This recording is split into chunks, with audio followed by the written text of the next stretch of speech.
It was a quiet Saturday night in Denver. One of those nights a man feels he ought to be interested in the finer things. And what finer place to find the finer things than the Denver Opera House?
This is yours, Pop. Oh, danke, danke schön. My priceless violin. Oh, everything. Please, girls, you are embarrassing the gentleman. Well, that's all right. Girls embarrass me. Go right ahead and embarrass me.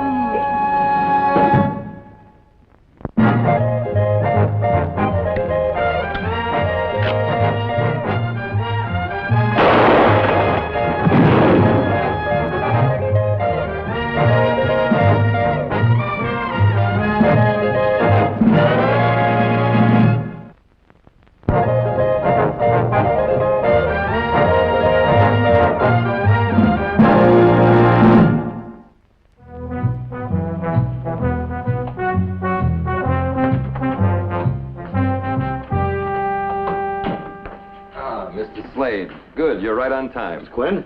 I believe you've met Professor Maximilian and his nieces, Miss Frida and Miss Gisela.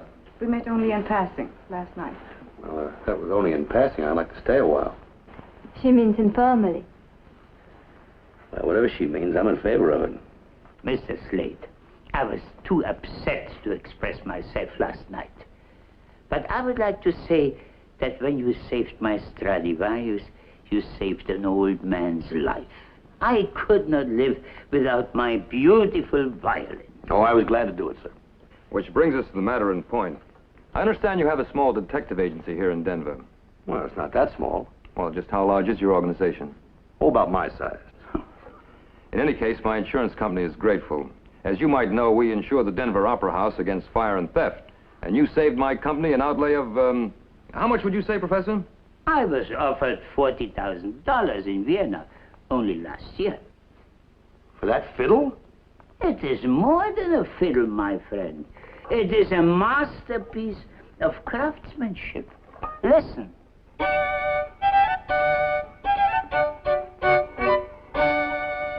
You see? The tone is perfect. Unbelievable. Well, I'll take your word for it, Professor. Thanks. Now, Mr. Quinn, where do I fit into this? Well, we would like to hire a guard for the professor's violin for as long as he remains here in Denver. 1 week. Will you take the job? Please, Well, Mr. Slade. As a favor to us. Perhaps Mr. Slade has better things to do than spend a week living with us. Now, just a moment here. I'd be, living with you? Like one of the family. And we're a very close family, Mr. Slade. How about it? Well, what's it worth? $200. I don't have that much on me now, but if you just give me half an hour, I can scrape it up real fast. We pay you. Mr. Quinn, you just hired yourself a fiddle watcher.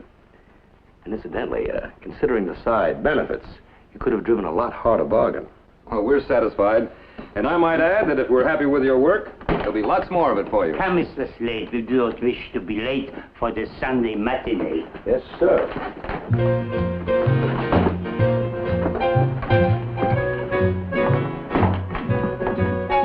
A lot hotter bargain.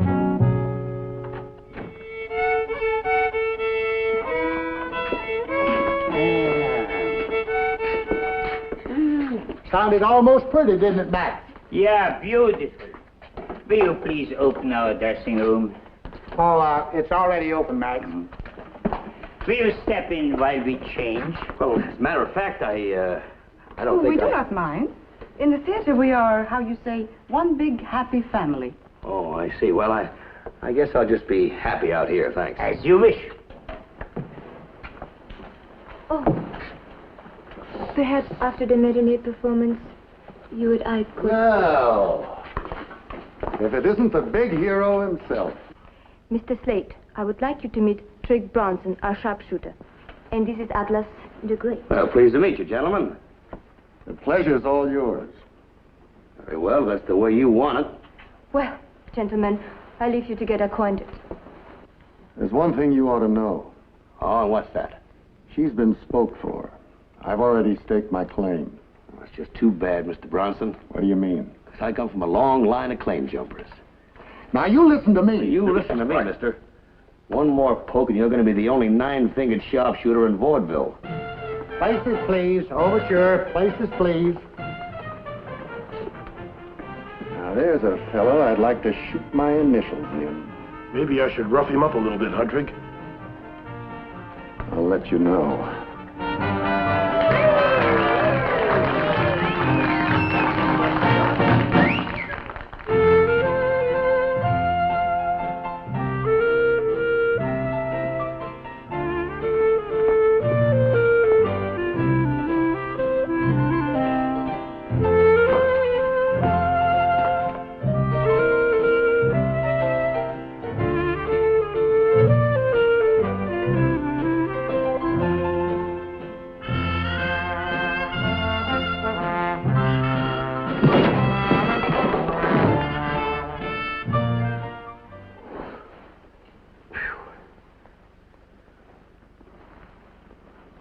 This is heaven. I sure like the way you angels dress. You not hurt? Oh, I feel just fine. What happened? A sandbag fell and hit your poor head. Oh, The rope was cut. what rope? Hey, that fiddle. My violin. My precious my precious Stradivarius. My life. Why did I ever to the Wild West come? Well, there it is, Pop. Looks all right, better check it, though. Not one scratch. Perhaps we are making a mountain from a molehill out. Well, maybe. Huh? Animation's just about over, Professor, so you're on next. You hold the curtain for 1 minute, please, while I tune. Come, girls. I must talk to you. Well, help yourself. Come to my room after the matinee. Room 7, Denver Palace. Room 7, Denver Palace, eh? Who is it? Slade. Just a moment.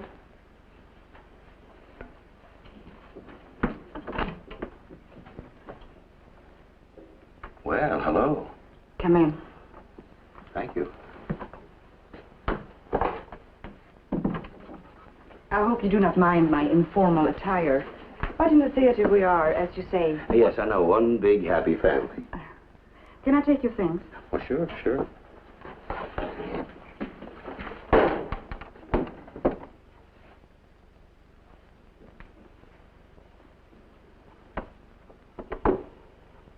Won't you sit down?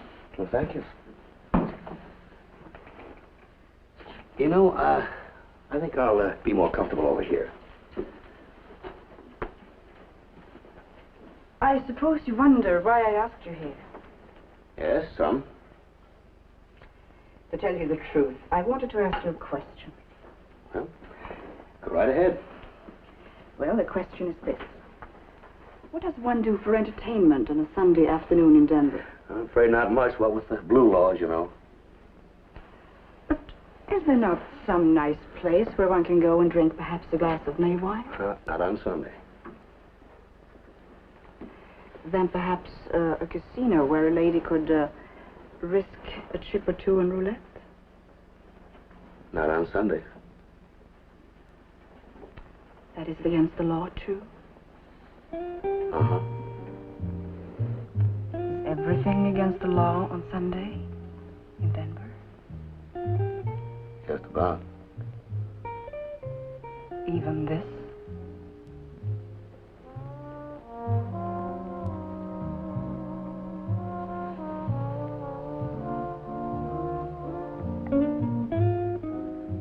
You know, it's even against the law in Denver to pitch horseshoes. I did not invite you here to pitch horseshoes. No? Drop it, Trig. Be careful. He's a sharpshooter. Yeah, you don't do so bad at it yourself. It looked like our trick shot artist wasn't so tricky at that. He'd run himself into a dead end. He'd have to have gone through one of 3 doors. Not that one. Padlocked tight for Sunday. Not that one either. Not even a mouse could have gotten between those packing boxes. That left number 3, Denver Casket Company. I didn't know exactly what he had in mind, but whatever it was, he picked a nice place for it. I'd have felt a lot better if the law was along, but there wasn't time.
Trig. Where's that fiddle? May I? Go ahead. But real easy, Trig.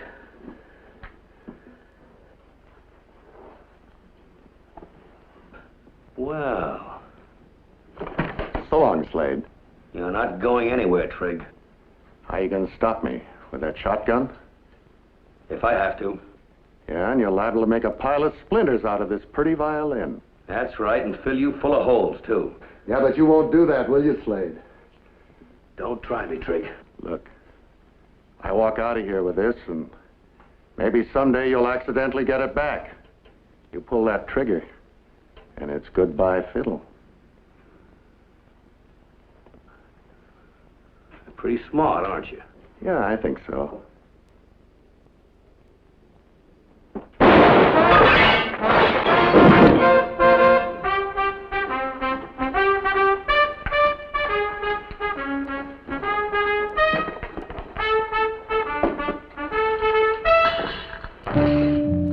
All right, Trig. That makes us even for the sandbag. I didn't do that. Oh, who did? How should I know? I'm not the only one who could use $40,000. All right, come on, let's go. Wait a minute. 40,000's a lot of dough. Why don't we split it? Head for Mexico. Sorry, Trig, no deal. What's the matter? Couldn't live with yourself? Oh, isn't that, Trig? What then? Just couldn't live with you. Come on. I'll need some help. All right.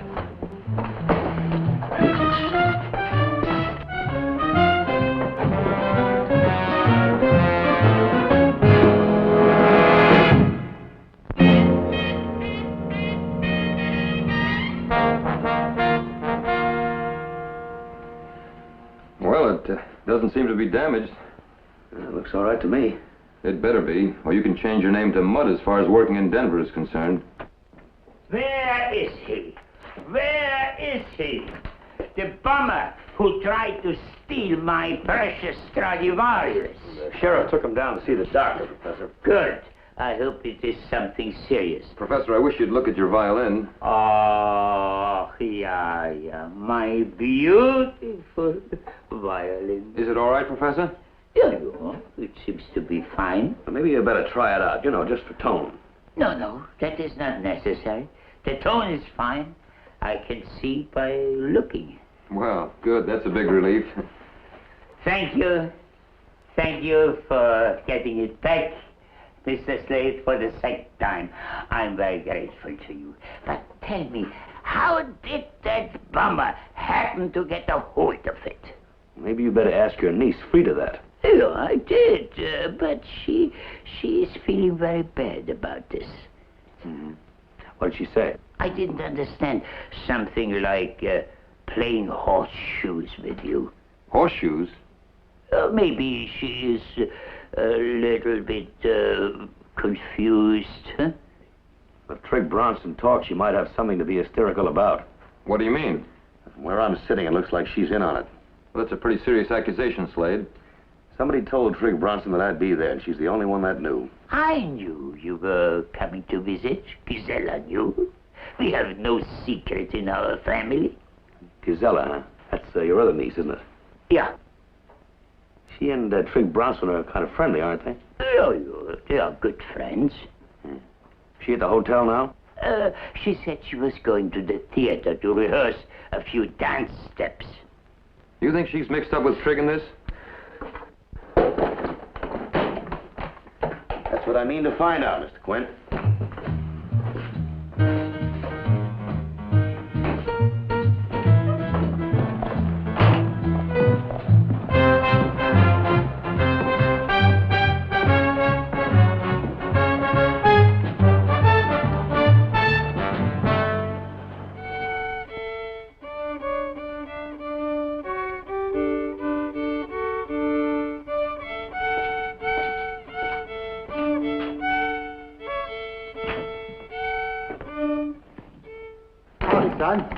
Lou. Hey, is Gisela around? No, she said she might come by and practice a few dance steps if I didn't mind. What did you say? What do you think? Have you seen her in that statue outfit she's wearing? What about it? If I could just whittle myself down a couple of statues like that, I'd spend a week in the museum and die happy. Oh, Mr. Slade. What a nice surprise. Gisela, I was hoping to see you here. Well, you have found me, no? What did you wish? Oh, I just wanted to ask you a couple of questions.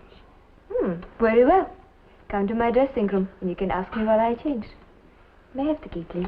Sure. If you need me, I'll be right here. Nein, danke. I do not think we will need you. Oh, I reckon not. Come, Mr. Slade.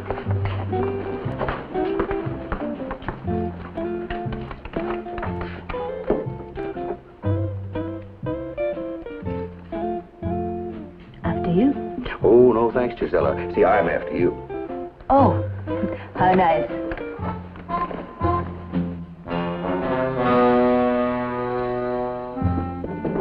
Sit down, Mr. Slade. Thank you.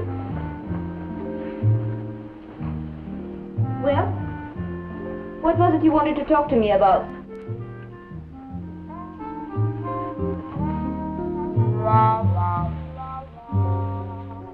Mr. Slade. Huh? You said you had some questions to ask me. Oh, yes, some questions. Yeah. Well? Well, what's this about you and Trig Bronson? What about us? He says he has his brand on you. No man has a brand on me, Mr. Slade. No, of course not, but you're still friendly with him, aren't you? I'd rather be friendly with you. Yeah. Well, we were talking about Trig Bronson. All this talk about Trig Bronson bores me. Will you please give me my costume? Yes, ma'am. Where is it? Over here in this closet. Certainly.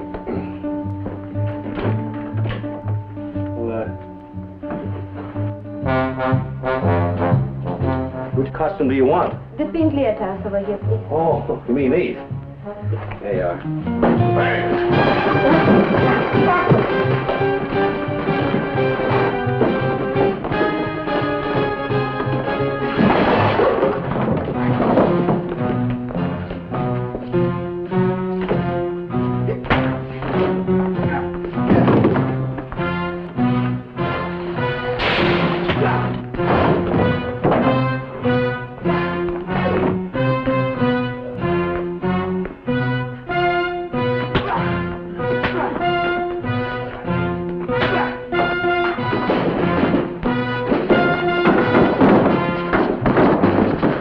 Break you up, boy!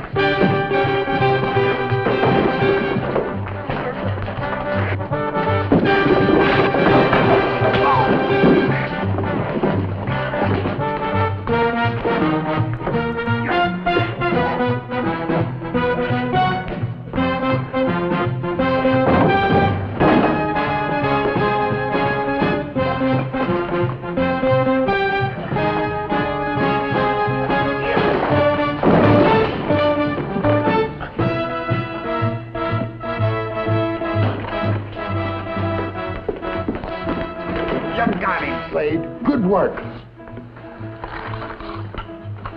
Yeah, great.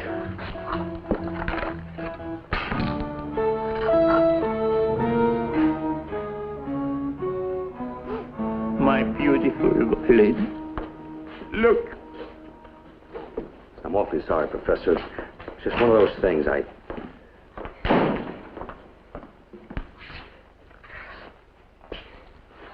Well, you certainly botched this one, Slade. My beautiful Stradivarius. I hope you're proud of yourself. It was so beautiful, so true of tone. I never even had to tune it. But once in all those years, a violin like that is irreplaceable. A check for $40,000 will be drawn in your name tomorrow, Professor. I'm only sorry I can't prosecute you for criminal negligence. You're a fool and a blunderer, Slade. A fool and a blunderer. Well, maybe I am, Mr. Quinn. But I'm not the one that's going to pay $40,000 for a $2 fiddle. What? What is he saying? What was that you were saying, Professor, about you never having to tune your beautiful Stradivarius? You tuned something during the matinee. I saw you. You see, Quinn, he switched the Stradivarius for that cheap fiddle when I was knocked out by that sandbag. You're mad. Am I? And then he had the two girls talk their boyfriends, Trig and Atlas, into trying to steal the worthless violin. See, he was going to keep the money and keep the Stradivarius, too. You lie. Do I? Shoot me if you want. Oh. I still say you lie. Don't worry, Professor. I'm not going to shoot you. But I might put a little hole in that violin there up on the wall. No. Huh? No. No. Not my Stradivarius. Well, there you are, Quinn.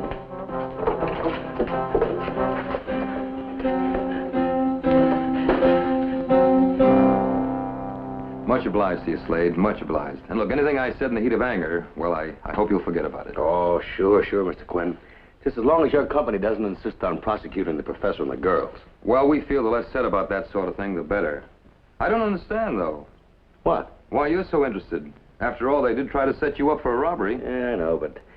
Well, you see, Mr. Quinn, the way I look at it, girls will be girls. You know, I'm sure glad of it, too.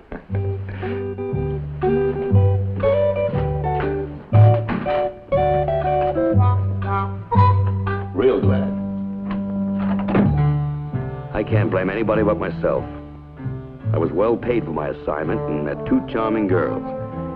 But had I known then what I know now, I never would have agreed to play nursemaid to a violin.